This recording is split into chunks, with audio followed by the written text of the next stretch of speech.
وقوف عرفہ کیسے کرنا ہے، وقوف مزدلفہ کیسے کرنا ہے، مینا میں قربانی کیسے کرنا ہے، سر کیسے بڑھوانا ہے، طواف النساء کے کیا احکامات ہیں، یہ ڈیٹیل و تفصیلات قرآن میں نہیں ہے۔ سب سے بڑے کا حکم موجود ہے وَلِلَّهِ عَلَى النَّاسِ حِجُّ الْبَيْتِ مَنِ اسْتَطَاعَ إِلَيْهِ سَبِيلًا۔ میں کہنا یہ چاہ رہا ہوں، اللہ صلی اللہ علیہ وسلم، میں کہنا یہ چاہ رہا ہوں کہ نماز، روزہ، حج کی طرح عزاداری اور محرم بھی ایک بہت بڑا باب ہے، ایک بہت بڑی کتاب ہے، جس میں مجلس بھی ہے، ماتم بھی ہے، گریہ بھی ہے، جلوس بھی ہے، تعزیہ بھی ہے، علم بھی ہے، ذوالجناح بھی ہے۔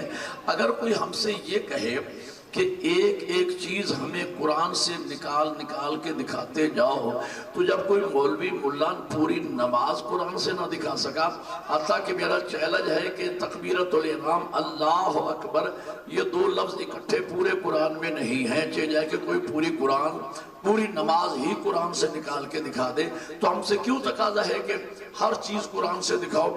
البتہ نماز، روزہ، حج کی طرح سب سے بڑے کا اپروول موجود ہے قرآن مجید میں۔ ارشاد ہوتا ہے قُلْ لَا أَسْأَلُكُمْ عَلَيْهِ أَجْرًا إِلَّا الْمَوَدَّةَ فِي الْقُرْبَى، میرے حبیب فرما دیجئے کہ میں تم سے رسالت کا، دین پہنچائی کا کوئی اجر مزدوری نہیں مانگتا، سوائے اس کے کہ میرے قریبیوں سے محبت کرو۔ محبت کا حکم، محبت اہل بیت کا حکم میں نے قرآن میں آپ کو دکھا دیا ہے۔ اب جو کچھ ہم ایام عزا میں کرتے ہیں، مجلس، ماتم، گریہ، جلوس، تعزیہ، علم، ذوالجناح، ان ساری چیزوں کو محبت کے پیمانے پہ پرکھتے چلے جاؤ، اور کوئی چیز محبت سے الگ کر کے دکھاؤ تو بدعت بنے۔ توجہ فرما، کہنے لگے ٹھیک ہے نماز، روزہ، حج کی تفصیلات قرآن میں نہیں ہیں، لیکن حضور کا عمل تو موجود ہے۔ حضور نے نماز پڑھ کے دکھائی۔ میں کہتا ہوں مسلمانوں، نماز کے متعلق تمہیں نبی کا عمل نظر آ گیا، اور جو حالت نماز میں پشت نبی پہ بیٹھا ہے، حیدری، تو وہ کیوں نظر نہیں آئے؟ آؤ میں تمہیں نبی کا، حسین کے متقر، آپ دیکھیں میری طرف دیکھیں، میں تمہیں عمل دکھاؤں۔ کتاب کا نام کشف المحجوب ہے، داتا علی حجویری کی لکھی ہوئی کتاب ہے۔ راوی حضرت عمر رضی اللہ تعالیٰ عنہ فرماتے ہیں بارگاہ رسالت میں گیا، میں نے کیا دیکھا کہ نبی دونوں ہاتھوں اور پاؤں کے بل زمین پہ چل رہے ہیں، اور پشت پہ حسین سوار۔ فرماتے میرے منہ سے نکلا نعم المرکب یا حسین، حسین تیری سواری کتنی عظیم ہے۔ تو حضور نے میری طرف مڑ کے دیکھا، عمر سواری نظر آ گئی، سوار نظر نہیں آیا۔ بھئی سواری اگر عظیم ہے تو سوار بھی کتنا عظیم ہے۔ تو بہرحال حضور حسین کی سواری بنے، توجہ فرما رہی ہے نہیں؟ حضور حسین کی سواری بنے، تو حضور کا عمل میں نے عرض کیا کہ میں آپ کو دکھا دیتا ہوں، اور میں نے پہلے بھی کسی مجلس میں یہ عرض کیا ہے کہ ہم پہ جو اعتراض ہوتا ہے کہ صاحب یہ شیعان علی عاشور کے دن جلوس نکالتے ہیں، پڑھے لکھے لوگ ہوتے ہیں، جلوس جا رہا ہوتا ہے، بیچ میں گھوڑا جا رہا ہے، بھئی اس جانور کا جلوس سے کیا تعلق؟ میں کہتا ہوں کہ تمہیں عاشور کے دن جلوس میں گھوڑا نظر آ گیا، 10 ذی الحج کو مینا میں اونٹ نظر نہیں آیا۔ او بھائی گھوڑا اگر جانور ہے تو اونٹ بھی تو جانور ہے نا۔ تلبیہ کی صداؤں میں احرام باندھے حجاج کرام جا رہے ہوتے ہیں، بیچ میں دمبے بھی چل رہے ہیں، اونٹ بھی چل رہے ہیں، ہے کسی مسلمان میں جرت کہ اس جانور کو کاروان اسلام سے نکال دے؟ اگر کوئی کوشش کرے گا تو وہ خود مسلمان دائرہ اسلام سے نکل جائے گا۔ بھئی وہ جانور کاروان اسلام سے کیسے نکلے جو گردن کٹوا کے کاروان کا حصہ بنا ہے؟ وہ جو گردن کٹوا کے کاروان کا حصہ بنا ہے، وہ کیسے کاروان سے نکل سکتا ہے؟ کہہ لیں کہ جانور کا احترام، بھائی جانور کا احترام قرآن سکھاتا ہے، اسلام سکھاتا ہے۔ جانور کے احترام کا فلسفہ یہ ہے کہ جو جانور کسی اللہ والے کے نام کے ساتھ منسوب ہو جاتا ہے وہ نگاہ توحید میں محترم ہو جاتا ہے۔ حضرت صالح نبی کی اونٹنی نبی سے منسوب ہو گئی، نگاہ توحید میں محترم ہو گئی۔ حضرت اسماعیل پر قربان ہونے والا دمبا نبی سے منسوب ہو گیا، نگاہ توحید میں محترم ہو گیا۔ حضرت عزیر کا گدھا قرآن میں ذکر ہے، اس سے بھی حد ہو گئی۔ اصحاب کہف کا کتا میں نے عرض کیا تھا کل کی مجلس میں بھی کہ اصحاب کہف نبی نہیں تھے، معصوم نہیں تھے، اللہ والے تھے، سچے تھے، سچوں کے پیچھے کتا ہو لیا۔ 73 فرقوں کے علماء کہتے ہیں وہ قیامت کے دن لباس بشری پہن کے جنت میں جائے گا۔ تو اصحاب کہف سے وفا کرنے والے کتے کا احترام سے ذکر کرتے ہو، اور امام حسین پہ قربان ہونے والے ذوالجناح کے ذکر کو بدعت کہتے ہو۔ تو کہنے لگے صاحب یہ شیعہ یہ ہے، شیعہ وہ ہے۔ کیوں بھائی؟ یہ نواسہ رسول پہ آنسو بہاتے ہیں۔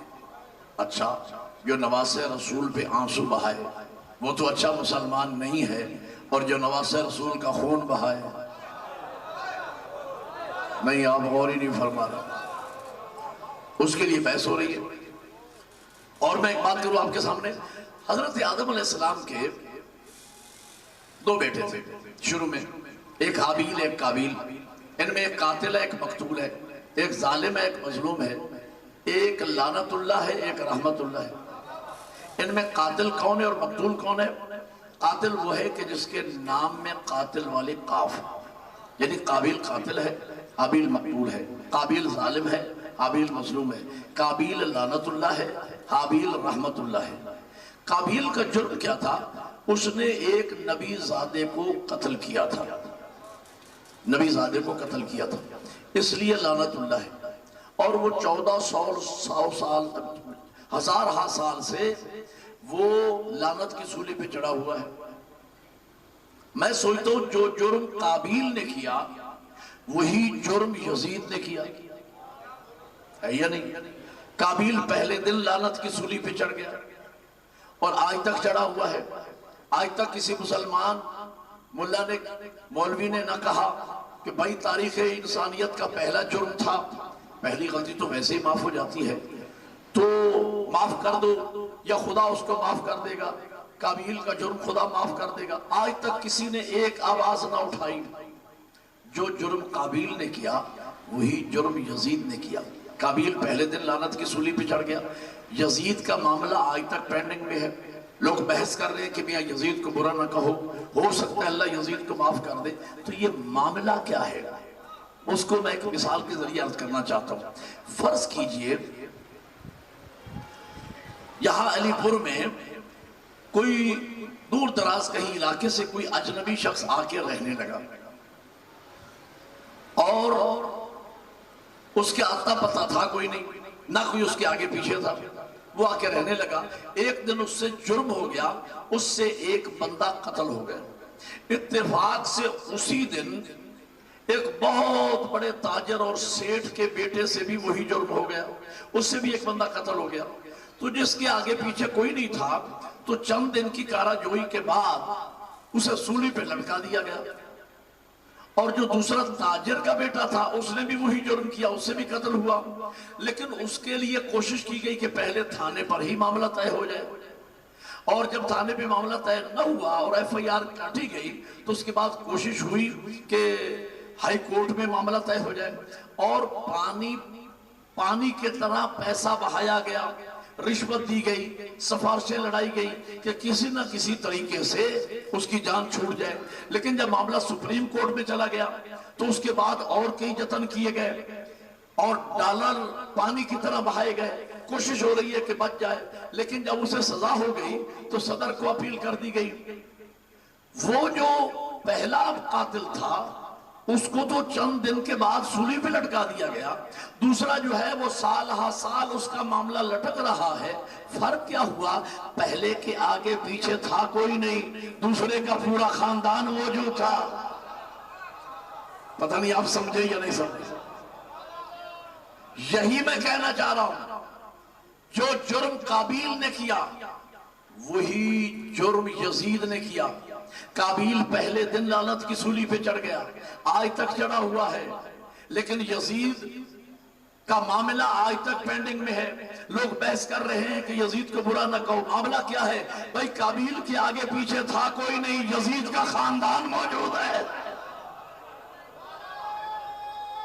اقبال کے حیدری جی، تو میں کہنا یہ چاہ رہا تھا، یزید کے بارے میں بحث ہو رہی ہے۔ جیسے ہی محرم کا چاند طلوع ہوتا ہے ٹی وی چینلز پر علماء کرام بیٹھ جاتے ہیں، بحث شروع ہو جاتی ہے میاں یزید کو برا کہنا چاہیے یا نہیں، تو علماء کرام بتاتے ہیں کہ میاں یزید کے بارے میں امام مالک کا فرمان ہے کہ یزید کو لعنت کرنا بھی جائز ہے، اور یزید کے بارے میں وہ جائے گا بھی جہنم میں۔ لیکن اکثر علماء کا کہنا یہ ہے، ائمۃ المسلمین کا کہنا یہ ہے کہ یزید کو کچھ نہیں کہنا چاہیے، یزید کا معاملہ خدا پہ چھوڑ دینا چاہیے، میاں اللہ کی مرضی ہے، یزید کو بخشے، جنت میں لے جائے یا جہنم میں لے جائے، اگر خدا چاہے گا تو معاف کر دے گا۔ میں نے کہا بھئی خدا تو معاف نہیں کرے گا یزید کو، البتہ تمہیں اختیار ہے قیامت کے دن جہاں یزید جائے تم بھی ساتھ چلے جانا۔ غور ہے یا نہیں؟ یزید نہیں بخشا جائے گا، اس لیے کہ ہم نے توحید کے فوراً بعد اللہ کی عدالت کا اقرار کیا ہے۔ ہمارا اللہ عادل ہے، ظالم نہیں، سے اٹھانا، ہمارا اللہ عادل ہے، ظالم نہیں۔ بھائی نقل کفر نباشد، اگر خدا یزید کو معاف کر بھی دے تو معاف کر کے کہاں لے جائے گا؟ جنت میں۔ کون سی جنت میں؟ جس کا سردار حسین ہے۔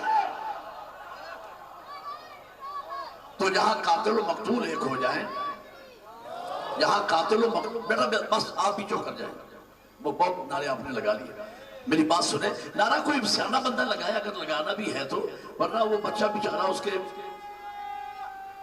ہے نہیں۔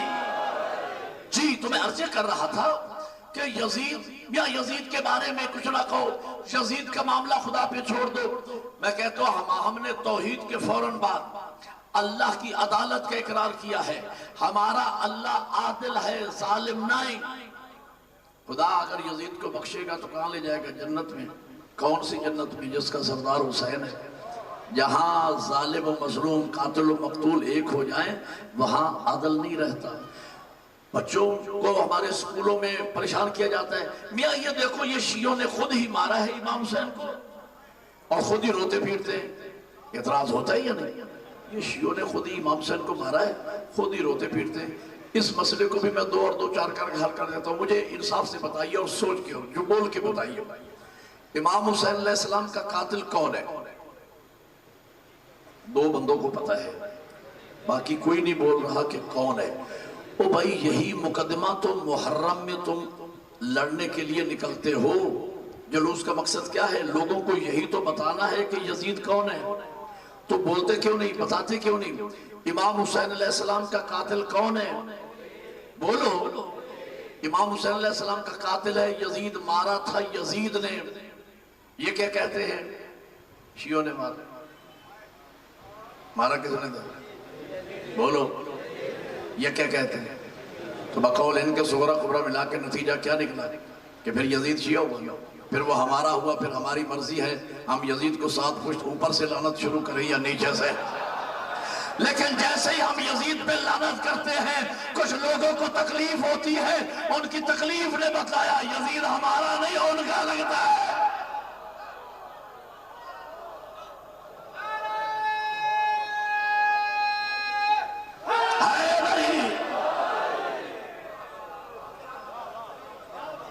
جو ہے یا نہیں؟ اللہ آپ کے جزائے خیر عطا فرمائے۔ میاں یزید کو برا نہ کہو، سکتا ہے یزید کو خدا معاف کر دے۔ اس مسئلے کو میں دو اور دو چار کر کے یوں حل کرنے لگا ہوں۔ دو بندے آپس میں لڑ پڑے، ایک نے دوسرے کو کوسا، اللہ کرے تو مر جائے، دوسرا سیانہ آدمی تھا، سمجھدار شکر، اس نے کہا تو میرا پروردگار ہے، تو میرا خالق و مالک ہے، تو کہے گا اور میں مر جاؤں گا نا؟ جو 4 دن اللہ نے زندگی لکھی ہے نا میری، وہ مجھے زندہ رہنا ہے، توجہ، تیرے کہنے سے میں مروں گا نہیں، لیکن کم از کم تیرا اتنا کہنے سے آج مجھے تیرے دل کا ارادہ تو پتہ چل گیا ہے کہ تو چاہتا ہے میں مر جاؤں۔ میں کہتا ہوں ان لوگوں کے کہنے سے یزید بخشا تو نہیں جائے گا، اتنا کہنے سے ان کے مذہب کا تو پتہ چل گیا۔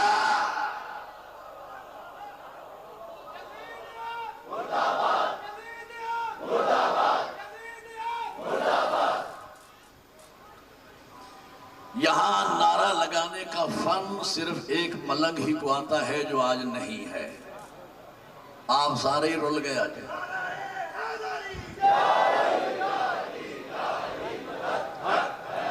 بے ترتیبی اور بے تکے نعرے لگا رہے ہیں۔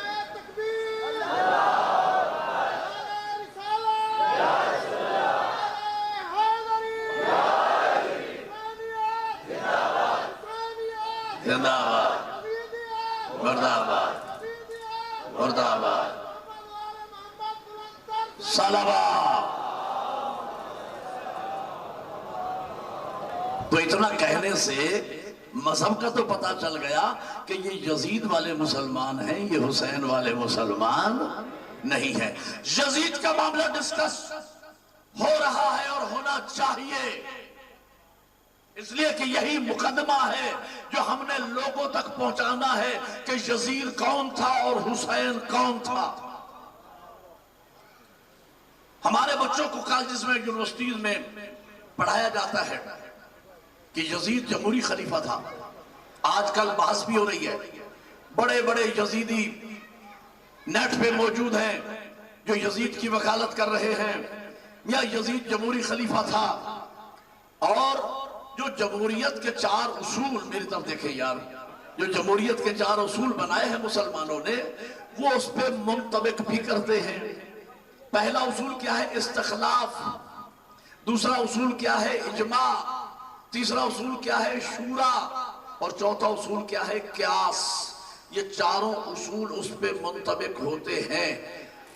استخلاف بھی تھا، اجماع بھی تھا، شورا بھی تھا اور قیاس بھی تھا۔ اور وہ کہتے ہیں یہ جمہوری خلیفہ تھا۔ اس جمہوری خلیفہ اس کو کہتے ہیں جس سے عوام زیادہ اس کو چن لے یا اس کو پسند کرے۔ اور یہ بات ٹھیک ہے کہ امیر شام اپنی زندگی میں یزید کے لیے ولی عہدی کی بیعت لے کے مرا تھا، اور ہاتھ پہ یزید کے بیعت بھی ہو چکی تھی۔ اگر نہیں کی بیعت تو چند لوگوں نے، جس میں امام حسین سر فہرست تھے، باقی جو 2 افراد تھے ان میں سے کوئی بک گیا، کوئی چھپ گیا، ڈٹ گیا حیدر کرار کا بیٹا۔ وہ یہ کہتا تھا عالم اسلام بیعت کر چکا ہے، لیکن یزید مصر تھا کہ جب تک حسین بیعت نہ کریں گے میں چین سے نہیں بیٹھوں گا۔ میں کہتا ہوں جب عالم اسلام یزید کی بیعت کر چکا، اب یہ لال مسجد کا جو ملا ہے وہ بھی تو اس کو، یہ یزید کا معاملہ لوگوں کے گلے کی ہڈی بن چکا ہے۔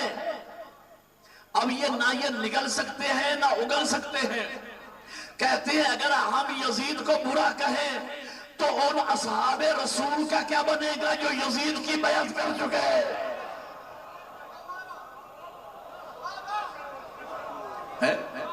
ان کا کیا بنے گا؟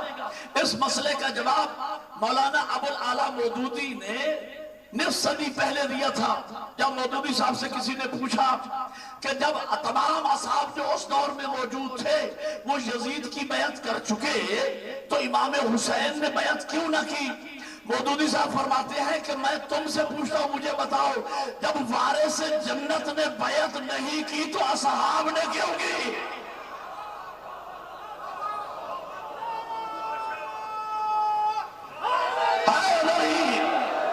اللہ آپ کو جزائے خیر عطا فرمائے۔ جب امام حسین نے بیعت نہیں کی تو اصحاب نے کیوں کی؟ کہتے ہیں یزید جمہوری خلیفہ تھا۔ اگر وہ جمہوری خلیفہ تھا تو ٹھیک ہے، اکیلے حسین نے بیعت نہیں کی تو اس کو تو خوش ہونا چاہیے تھا کہ چلو اکیلا حسین بھی۔ میں آپ کی وجہ سے ڈسٹرب ہوں، آپ اٹھ کے جاتے ہیں، بیٹھتے ہیں، ادھر ادھر دیکھتے ہیں، میری طرف درود پڑھے محمد والے محمد پہ رضا۔ توجہ فرما رہی ہے نا؟ یزید اگر جمہوری خلیفہ تھا اور اکیلے حسین نے بیعت نہیں کی تھی تو اس کو تو خوش ہونا چاہیے تھا کہ چلو ایک کینڈیڈیٹ کم از کم حزب اختلاف میں ہے تو صحیح۔ حزب اختلاف تو جمہوریت کے پنپنے کا سبب ہوتی ہے، اس کو تو خوش ہونا چاہیے تھا کہ چلو اکیلا حسین صحیح، حزب اختلاف ہے تو صحیح۔ لیکن وہ مصر تھا کہ جب تک حسین میری بیعت نہیں کریں گے میں کچھ کہنے والا ہوں، اگر آپ سمجھیں گے تو بولیں گے میرے ساتھ۔ یعنی وہ اس کا کہنا یہ عالم اسلام کی بیعت کے باوجود وہ اصرار کر رہا تھا کہ جب تک حسین میری بیعت نہیں کریں گے میں چین سے نہیں بیٹھوں گا۔ تو مجھے کہنے دیجئے کسی غیرے کی کوئی حیثیت ہی نہیں، خود یزید کی نگاہ میں حسین عالم اسلام سے وزنی ہے۔ ایک نعرہ مل کے حیدری۔ خود یزید کی نگاہ میں حسین عالم اسلام سے وزنی تھا۔ پورا عالم اسلام مل کر بھی یزید کی نگاہوں میں ٹک نہیں رہا تھا. کہتا تھا کہ جب تک حسین میری بیعت نہیں کرے گا. اچھا وہ بیعت لے کے چاہتا کیا تھا؟ یہ بیعت کے پیچھے راز کیا ہے؟ میں اسے کھولنے لگا ہوں، ذرا توجہ فرمائیے گا. یہ بیعت کے پیچھے معاملہ کیا ہے؟ بھائی حکومت ہے اس کے پاس، اور حکومت بھی کوئی چھوٹی موٹی نہیں ہے. اتنی بڑی سلطنت، اتنی آج دنیا کے 27 ملک ایسے ہیں جن پر اس زمانے میں اکیلے یزید کی حکومت تھی. ایک جملہ میں عرض کیا کرتا ہوں، بعض لوگ ہی سمجھیں گے اس جملے کو. یزید کی حکومت میں سورج غروب نہیں ہوتا تھا، اس کی اتنی بڑی حکومت تھی. دوستو یزید اتنا چھوٹا نہیں تھا جتنا آپ نے سمجھ رکھا ہے. یہ تو 1400 سال سے آپ کی لعنت کے ہاتھوں پٹ پٹ کے اتنا سا رہ گیا ہے. ایک نعرہ ہے یا نہیں؟ توجہ ہے یا نہیں؟ ہاں تو یزید اتنی بڑی حکومت ہے تو بھائی ٹھیک ہے آپ حکومت کریں. امام حسین علیہ السلام کو یہ مسئلہ نہیں تھا کہ وہ حکومت کیوں کر رہا ہے. یزید جیسے پہلے بھی حکومت کرتے رہے. امام کو تھا کہ وہ مجھ سے بیعت نہ لے، میں اس کی بیعت نہیں کروں گا، میں اس کی بیعت نہیں کروں گا. وہ مصر تھا کہ میں بیعت لے کے رہوں گا. اچھا وہ بیعت لے کے چاہتا کیا تھا؟ پیچھے عوامل کیا ہیں؟ اب نوجوانوں ذرا سر اٹھانا اور میں مسئلہ حل کرنے چلا ہوں. معاملہ یہ تھا، یزید یہ سمجھتا تھا اگر حسین میرے ہاتھ پہ ہاتھ رکھ دیں تو یہ اکیلے حسین کا ہاتھ نہیں، حسین و منی. یار پڑھے لکھے لوگ بولو میرے ساتھ جنہیں سمجھ آ رہی ہے. یہ جانتا تھا، یزید جانتا تھا کہ اگر حسین میرے ہاتھ پہ ہاتھ رکھ دیں تو یہ اکیلے حسین کا ہاتھ نہیں ہے، حسین و منی یہ رسول اللہ کا ہاتھ ہے. یہ 1,24,000 انبیاء کی بیعت ہے. اچھا تو وہ منصوبہ کیا تھا اس کا؟ وہ چاہتا کیا تھا؟ وہ چاہتا تھا اگر حسین میرے ہاتھ پہ ہاتھ رکھ دیں تو پھر اس کا نتیجہ یہ نکلے گا، پھر میں مستند ہو جاؤں گا. میں جو کہتا جاؤں گا دین بنتا جائے گا، جو میں کرتا جاؤں گا دین بنتا جائے گا. اب میں بیعت پر پوری کتاب ایک جملے میں سمیٹ کے آپ کی ذوق سماعت کی نظر کرنا چاہتا ہوں.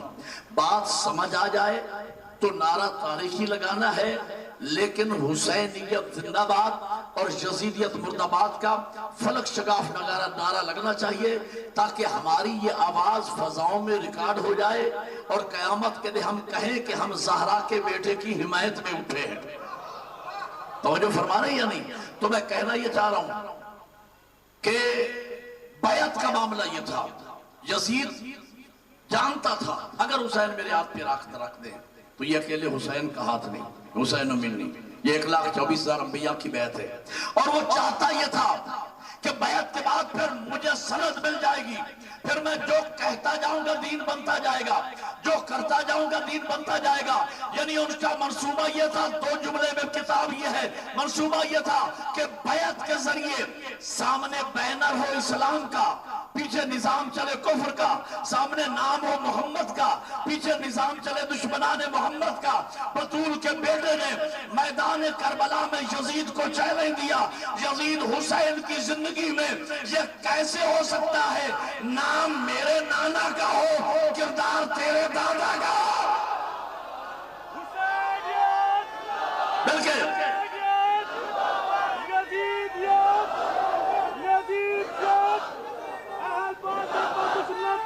ملکہ حیدری. اللہ آپ کو جزائے خیر عطا فرمائے، مولا آپ کو سلام. ہاں امام نے کربلا کے میدان میں چیلنج دیا، یزید حسین کی زندگی میں یہ کیسے ہو سکتا ہے کہ نام میرے نانا کا ہو کردار تیرے دادا کا ہو. امام نے بیعت نہیں. اچھا یہ پروپیگنڈا چل رہا ہے میڈیا کے ذریعے. ایک ذاکر نائک ہے وہ بھی کہا تھا یہ 2 شہزادوں کا معاملہ تھا، ایک جیت گیا ایک ہار گیا. میں کہتا ہوں مجھے دنیا کی کسی ڈکشنری میں دکھاؤ جہاں قتل ہو جانے کا معنی لکھا ہو شکست. اور قتل کر دینے کا معنی لکھا ہو فتح، یہ دنیا کی کسی ڈکشنری میں نہیں ہے۔ ہمیشہ مقصد کی جیت ہوتی ہے اور مقصد ہی کی ہار ہوتی ہے۔ امام حسین علیہ السلام کا مقصد تھا کہ میں بیعت نہیں کروں گا، یزید کا مقصد تھا میں بیعت لے کے رہوں گا، تو یزید بیعت نہ لے سکا تو یزید ہار گیا۔ بولو یار میرے ساتھ، امام حسین علیہ السلام نے بیعت نہیں کی تو حسین جیت گیا۔ ہاں مل کے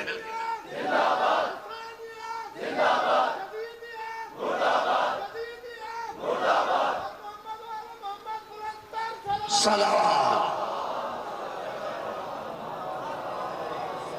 یزید کا مقصد تھا میں بیعت لے کے رہوں گا، مولا حسین کا مشن تھا کہ میں بیعت نہیں کروں گا، تو مولا حسین نے بیعت نہیں کی تو حسین جیت گیا نا۔ یزید بیعت نہ لے سکا تو یزید ہار گیا نا۔ تو چونکہ وہ ہار گیا لہذا اس نے اپنی ہار کی خفت مٹانے کے لیے طاقت کا بہیمانہ استعمال کیا اور امام حسین علیہ السلام کو شہید کر دیا۔ اچھا وہ جاہل تو تھا ہی، وہ یہ سمجھا کہ میں امام حسین علیہ السلام کو قتل کر دوں گا تو حسین مر جائیں گے۔ اب حسین یہ زندہ باد کا موقع آنے والا ہے، وہ یہ سمجھا کہ میں امام حسین علیہ السلام کو قتل کر دوں گا تو حسین مر جائیں گے۔ وہ جاہل سمجھ نہ پایا کہ قتل ہے ظالم کے اختیار میں، موت ہے اللہ کے اختیار میں۔ ظالم نے امام کو قتل تو کر دیا، اللہ نے موت نہیں بھیجی۔ دلیل یہ ہے کہ نوکے نیزہ پہ تلاوت قرآن ہے۔ ہاں مل کے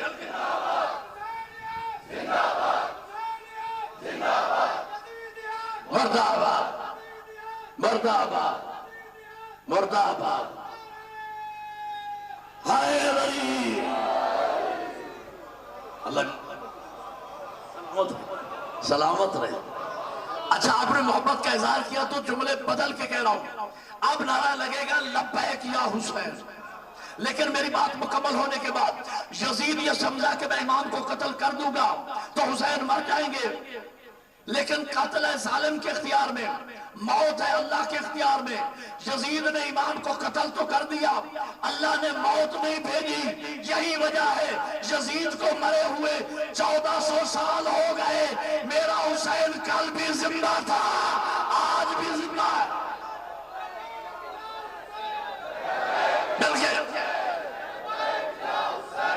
لبیک یا حسین،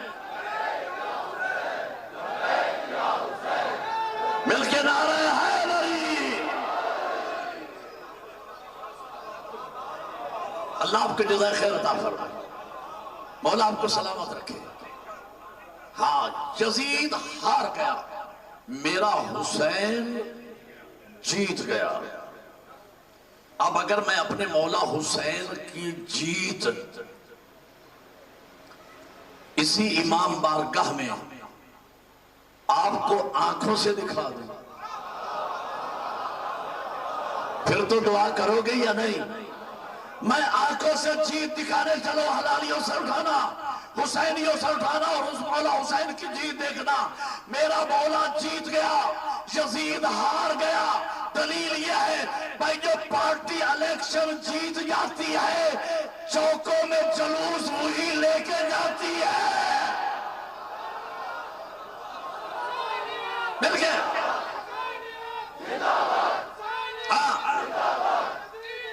مردہ آباد، مردہ آباد، حیدری۔